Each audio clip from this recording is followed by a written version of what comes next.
너무나 오랫동안 스트레스를 견디며 노력해온 결과 즐거움도 기쁨도 사랑도 아무것도 느낄 수 없게 되어버린 무감각은 삶에 지쳐버린 사람들의 공통의 증상이다.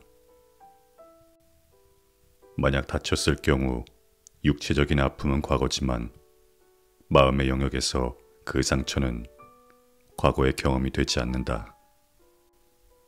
섭섭함이 증오로 변했다가 결국 원한으로 성장한다. 일상에서 순간은 그냥 지나가 버리지만 마음속에서는 시간이 멈췄고 바로 거기서 과거에 대한 집착이 되어버린다. 어린 시절의 공포는 영원히 지워지지 않는 낙인이 되어 그의 몸의 일부가 되어버린다. 우울증에 걸린 사람은 과거에 집착한다. 과거의 실패를 언제까지나 계속 후회하는 것으로 그처럼 후회함으로써 실패에 대한 면죄부를 얻을 수 있다고 생각하기 때문이다. 그리고 그처럼 후회하고 자신을 몰아붙임으로써 자신의 가치를 계속 유지하려고 한다. 그리고 또 다른 의미는 자신이 과거에 받았던 피해를 언제까지나 계속 호소할 수 있다는 것이다. 그렇게 함으로써 자신의 존재감을 확인받으려는 심리가 그 안에 깔려 있는 것이다. 그리고 그와 동시에 사랑받기를 원한다.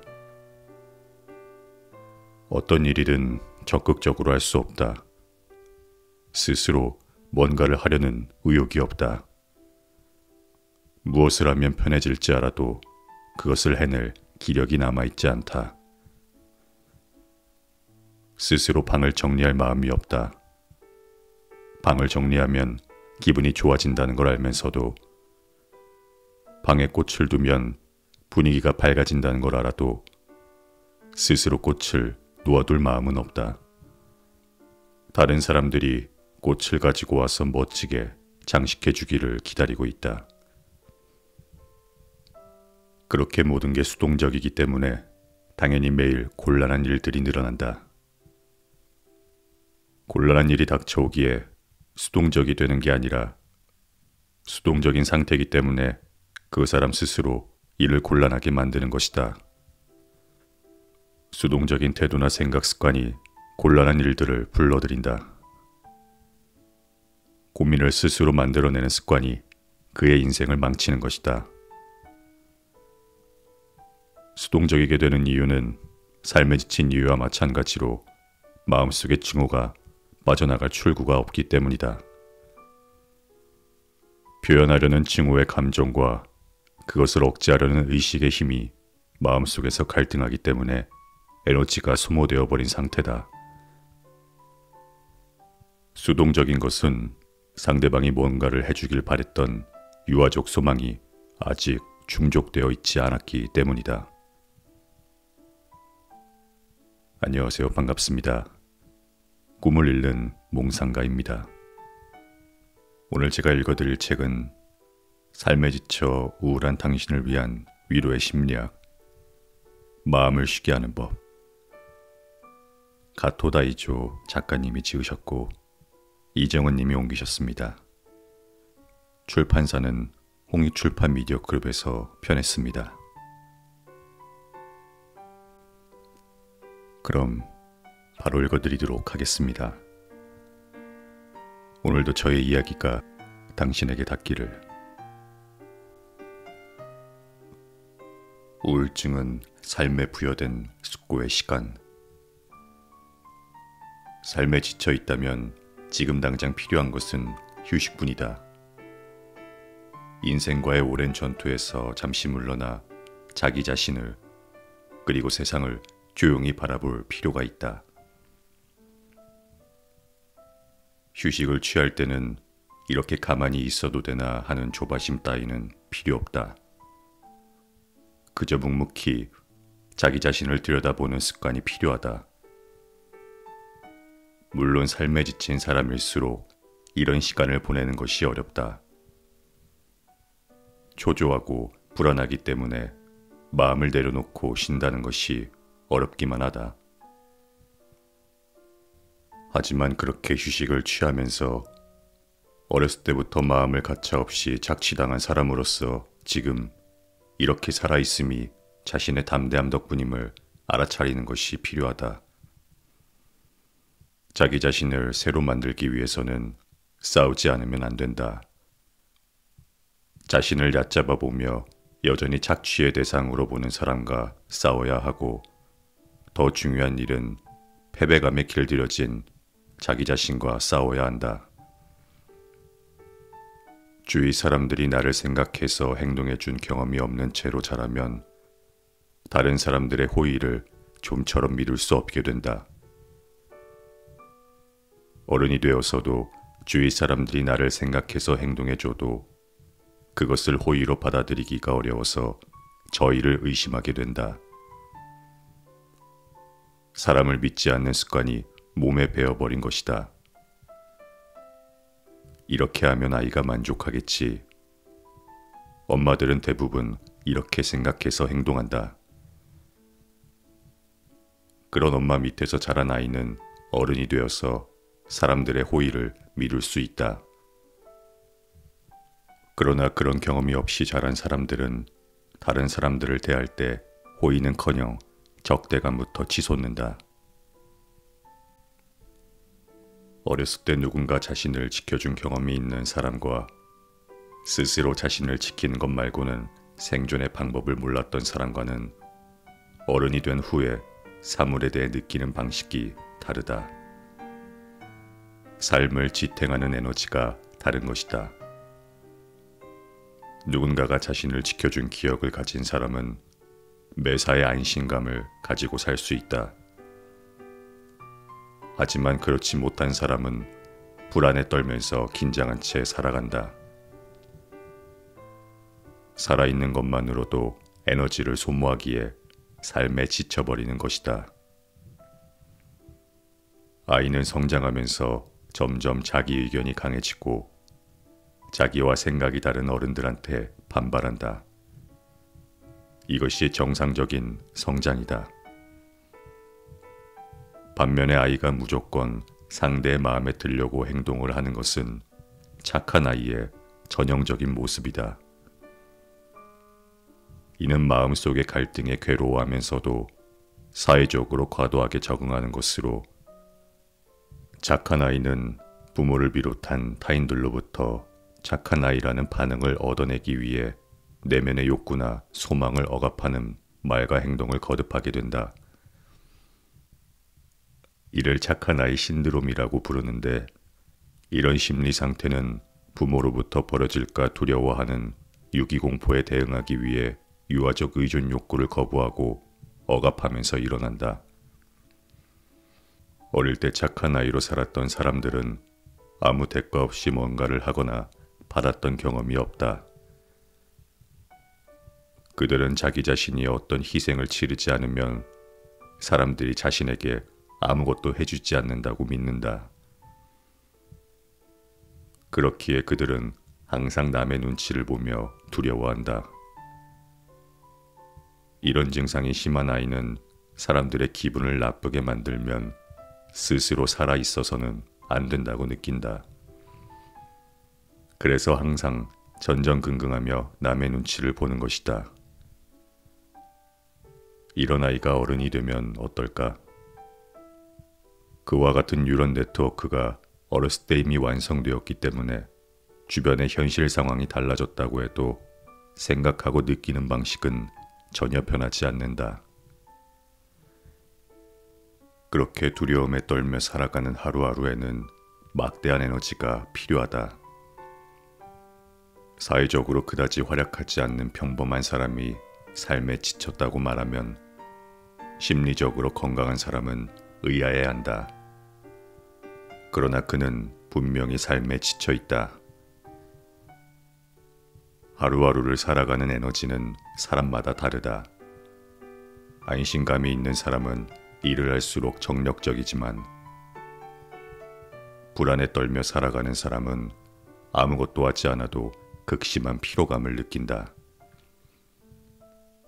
살아있는 것만으로도 엄청나게 소모되는 에너지에 심신이 피폐해져 가는 것이다.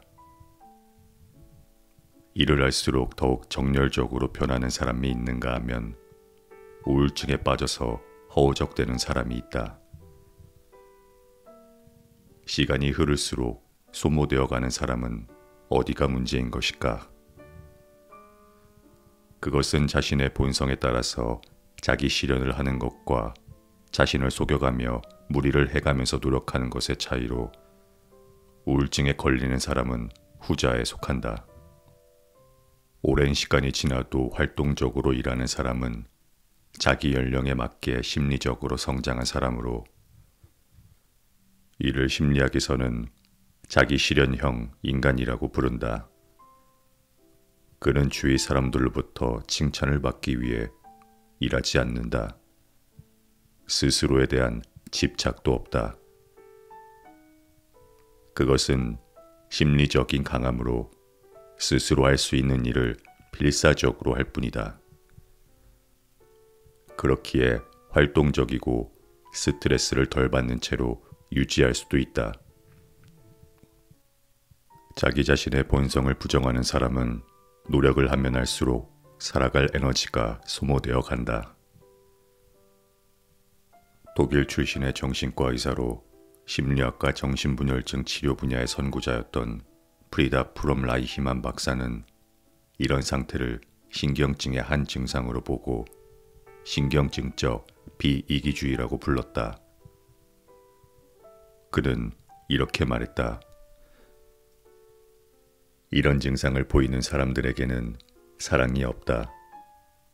뭔가를 함으로써 인정해 주기를 원하지만 결코 만족이 없다. 이로 인해 나타나는 증상으로 억울, 피로, 업무에 대한 무능력, 인간관계의 실패 등을 들 수 있다. 이런 증상은 억지로 무리하다가 너무 소모되는 바람에 자신이 사라지는 듯한 감정에서 나오는 것이라고 볼 수 있다. 이와 같은 증상을 호소하는 사람들은 마음속이 징후로 가득 차 있다는 공통점이 있다. 그들은 왜 이런 증상에 신음하는 것일까? 왜 사람들에게 지치고 삶에도 지쳐버린 것일까? 이유는 자신은 튤립인데 민들레꽃을 피우려고 했기 때문이다. 타인의 삶을 살려고 하는 이상 그는 아무리 노력해도 자기 본연의 꽃이 피지 않을 것이다. 다른 사람들은 저마다 색깔과 향기를 가진 꽃을 피우고 각자의 목적을 가지고 살아가고 있다. 그러나 이런 증상에 시달리는 사람은 언제까지라도 출발점에 서 있는 것이다. 이렇게 되면 좀처럼 나아질 기미도 없는 삶에 지쳐버릴 것이 당연하다. 마음속으로 갈등을 겪는 사람은 스스로 자기의 능력을 갉아먹는다. 갈등은 어떤 이유로든지 능력 발휘를 방해한다. 갈등하고 있는 것만으로도 무거운 짐을 짊어지고 걷는 것과 마찬가지라는 얘기다. 인생은 무거운 짐을 짊어지고 언덕길을 걸어가는 듯한 것이다. 옛 사람들은 흔히들 이렇게 말했지만 현실적인 무거움이라면 상관없지만 마음속의 갈등이라는 무거움은 좌절감을 동반하게 되어 있으니 문제다. 마음속에 갈등을 품고 있는 사람은 겉으로만 보면 아무것도 짊어지지 않는 듯하다. 그러나 보이지 않는 무거움을 가지고 있기에 더 피곤하고 그렇기에 활동적이지도 못하다. 사실 이런 사람들은 스스로 자기 몸에 채찍질을 하면서 회사를 다녀도 미래가 불투명하다. 변변한 성과도 없이 번번이 좌절감뿐. 심할 경우에는 번아웃 증후군이 되어 다 타버린다. 그렇기에 우울증에 발목이 잡힌 사람은 회사 생활을 조금은 대충 하면서 마음속의 갈등을 해결하는 방법을 생각해 볼 필요가 있다. 어렸을 때부터 너무나 부지런했던 사람은 직장 생활을 잠시 쉬고 조금은 여유롭게 지내는 편이 오랜 인생을 생각할 때 효과적인 시간 활용법이 될 것이다. 출세가 조금 늦어져도 그러는 편이 인생에 도움이 될 수 있다.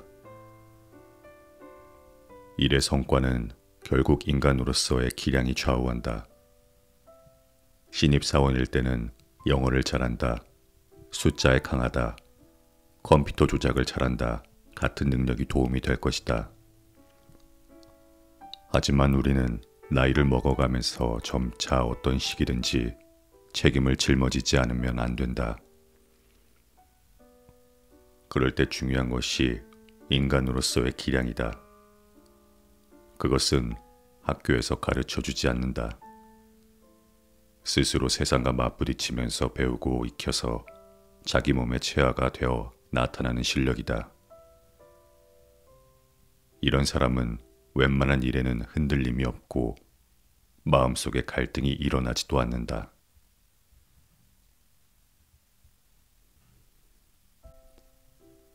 열심히 살아온 것만으로 행복해질 수 없다.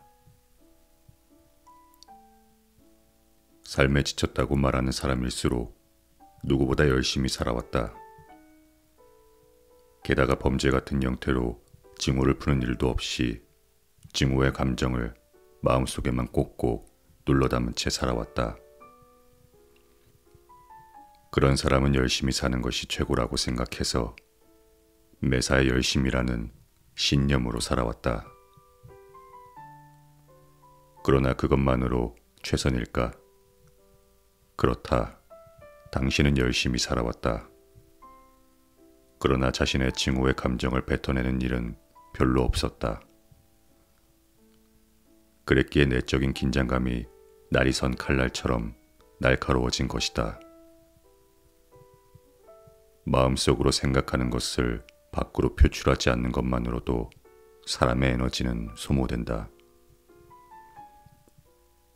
그렇기에 그들은 아무것도 하지 않고도 언제나 지쳐 있는 것이다.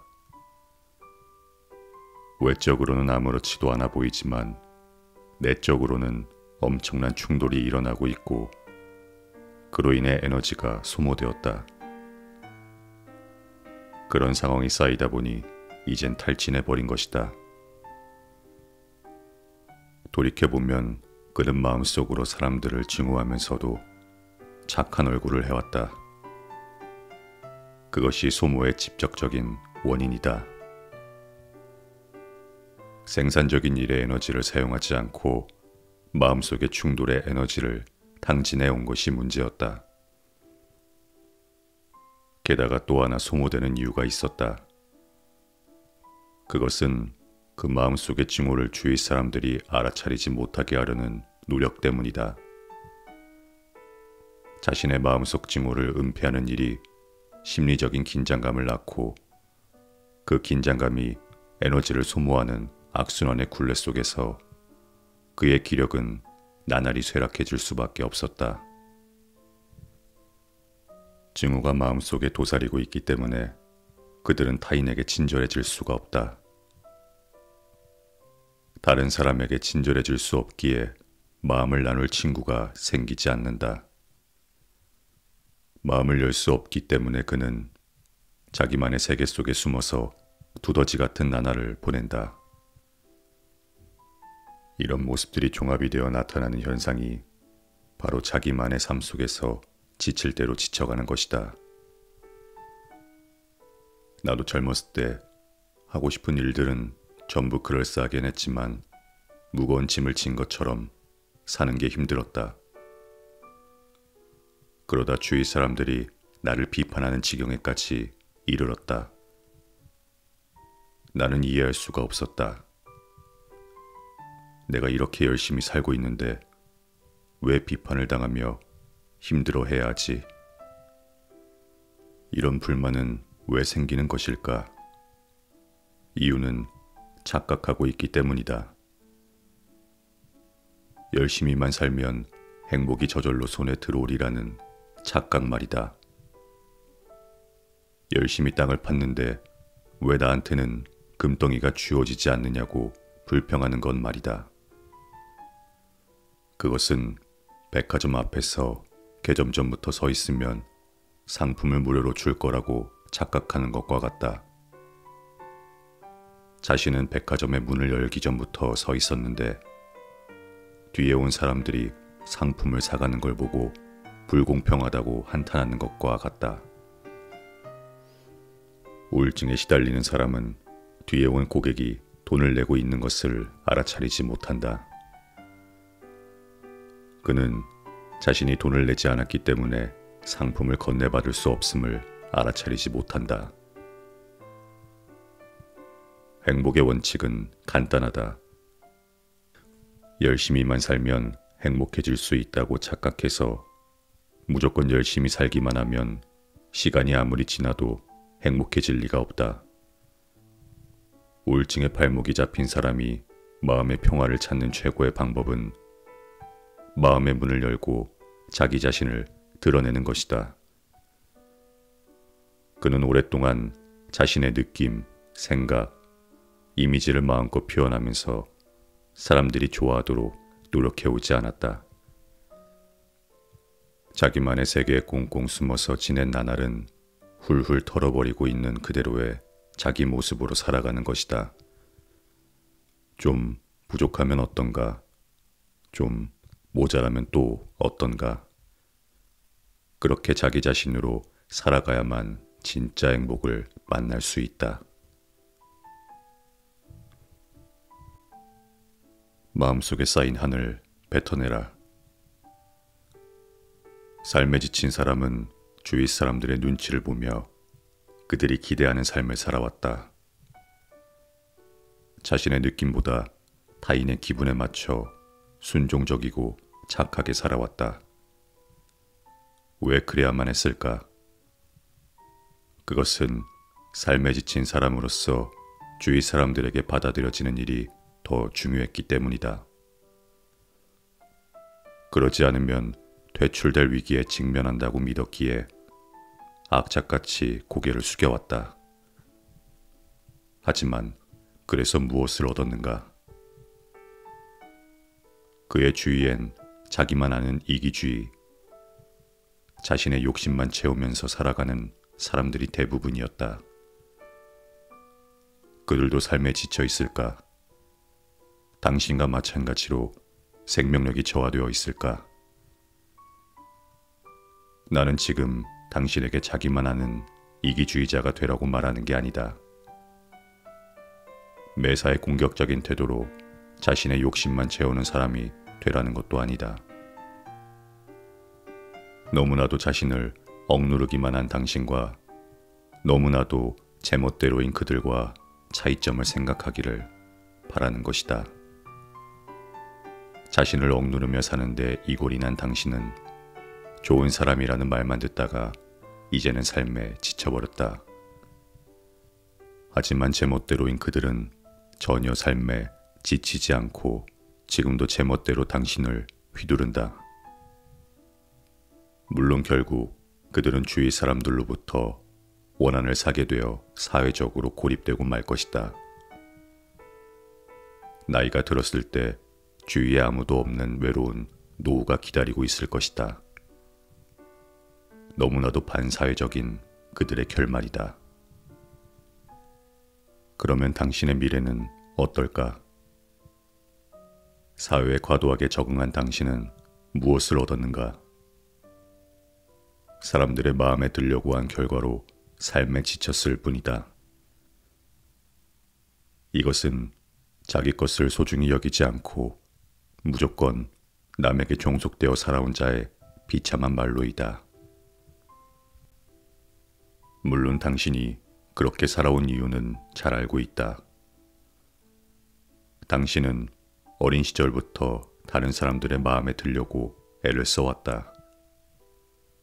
왜 그래야 했는지는 모른 채 남의 마음에 들기 위해 자신을 드러내지 않았다. 아니, 드러낼 수가 없었다.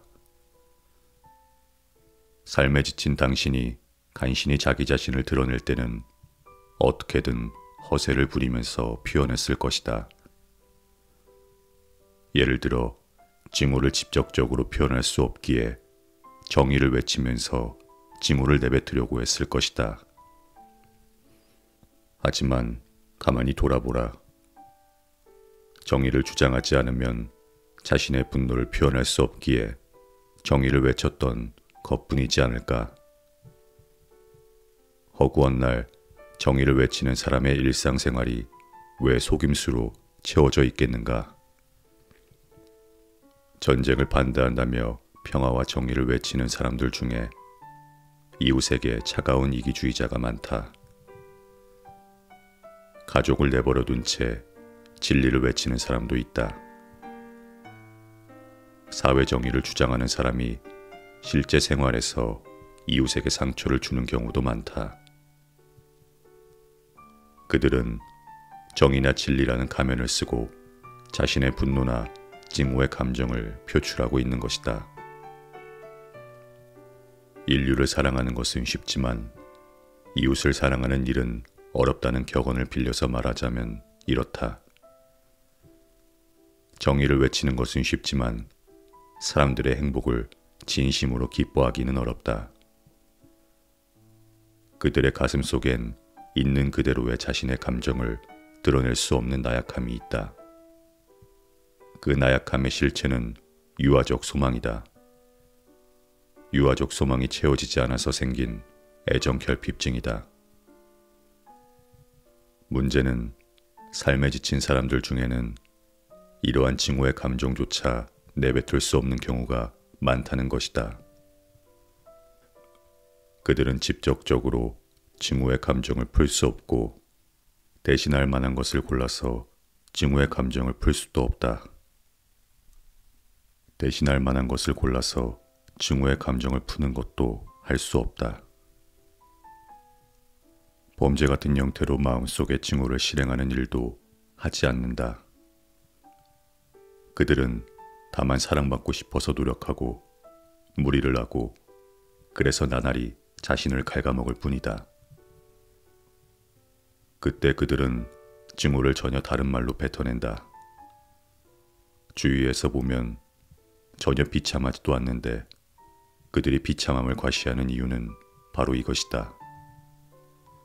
심리학에 비참함 중독이라는 말이 있다. 알코올 중독인 사람이 항상 알코올을 섭취하지 않으면 안 되는 것처럼 그들은 언제나 자신의 비참함을 과시하지 않으면 살아갈 수가 없다. 스스로 얼마나 주위 사람들의 따가운 시선을 견디는지, 얼마나 무거운 부담감을 부당하게 짊어지고 있는지, 얼마나 모두에게 불공평한 취급을 당하는지 같은 이야기들을 계속해서 하지 않으면 그들은 도저히 살아갈 수가 없다. 그들은 왜 그러는 것일까? 비참함 중독증에 걸린 사람은 자신의 마음속에 쌓인 징후의 감정을 어떻게 처리해야 하는지 모르기 때문이다. 마음속에 축적된 징후의 감정을 비참함을 과시하면서 내뱉지 않고서는 견딜 수가 없는 것이다. 삶에 지친 우울증 환자는 무엇보다도 자신의 경험을 다른 사람들에게 솔직하게 털어놓아야 한다. 그를 위해 모든 이야기를 개의치 않고 말할 수 있는 사람을 찾아야 한다. 만약 그런 사람을 발견할 수 없다면 일기도 괜찮다. 일기에 사람들에게 인정받기 위해 억지로 노력해온 일들을 솔직하게 털어놓는 것이다. 솔직한 고백이 필요하다. 이렇게 하면 살아갈 에너지가 돌아온다. 행복은 그 다음 이야기이다. 나는 그때 이렇게 느꼈지만 사실은 그렇게 생각하는 게 두려웠다. 나를 좋아하게 만들고 싶어서 이렇게까지 했는데 사실은 하기 싫었다. 이런 식으로 안 좋았던 경험을 있는 그대로 이야기하면서 자기 자신을 솔직하게 털어내는 것이다. 삶에 지친 사람들에게 무엇보다 중요한 일은 지금까지의 삶을 인정하고 이해하는 것이다. 그러면서 거짓으로 점철되었던 삶에 대해 부끄럼 없이 털어놓는 것이다. 실패는 부끄러운 것이 아니다. 그것을 필요로 삼아서 행복을 손에 넣으면 된다. 나는 이렇게 살아왔다고 솔직하게 털어놓고 인정하는 것으로 충분하다. 사람이 실패하는 데는 나름의 이유가 있다. 삶에 지친 사람들은 확실히 어리석은 삶의 방식을 택해왔다. 교활한 자들의 마음에 들려고 억지로 비굴하게 살아온 것이다. 하지만 그것은 어쩔 수 없는 필요성 때문에 그랬던 것이다. 이런 식으로 모두 털어놓고 인정하는 자세가 우울증의 수렁으로부터 벗어나는 지름길이다. 지금 당신은 지금까지의 삶의 방식이 잘못되었음을 깨달았다. 그러나 유아적 소망이 충족되지 않았던 것은 당신의 책임이 아니다. 다만 다른 사람을 이해하고 사랑하는 방법을 통해 자신의 삶을 충만하게 하는 방법을 배우지 못했을 뿐이다. 따라서 삶에 지쳤을 때야말로 삶의 방식을 바꿀 때이다. 이때야말로 삶의 분기점으로 진짜 행복으로 향하는 터닝포인트라고 할 수 있다. 삶에 지친 당신은 지금 누구를 만나고 싶은가? 만약 간절히 만나고 싶은 사람이 있다면 바로 그 사람이 앞으로의 인생을 함께 걸어갈 동반자이다. 그 사람이 친구도 좋고 선배도 좋고 이름만 아는 우울증 전문 치료의사라도 괜찮다. 그에게 가슴속에 꽉 들어차 있는 답답함을 솔직하게 털어놓자. 그렇게 함으로써 당신은 새로운 삶으로 가는 인터체인지에 들어섰다고 할 수 있다. 다시 한번 말하지만 삶에 지쳤을 때야말로 당신이 스스로에 대해 알아야 할 때이자 주위 사람들이 누구인지 알아본 때이고 당신이 당신만의 인생을 본격적으로 이해하는 때다. 이젠 밖으로 나가야 한다. 더 이상 안으로 숨으려고만 해서는 답이 없다. 밖으로 나가기만 하면 그때 비로소 깨닫게 된다. 그런 탈출을 당신이 얼마나 간절히 원해왔는지를 말이다. 진짜 행복으로 가는 터닝포인트는 그렇게 만들어진다는 사실을 명심하자.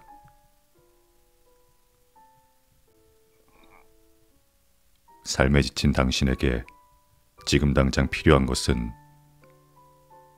노력하는 것도 힘을 내는 것도 아니라 휴식을 취하는 것이다. 단순히 쉬는 것으로도 충분하다. 오늘도 저의 이야기가 당신에게 닿았기를.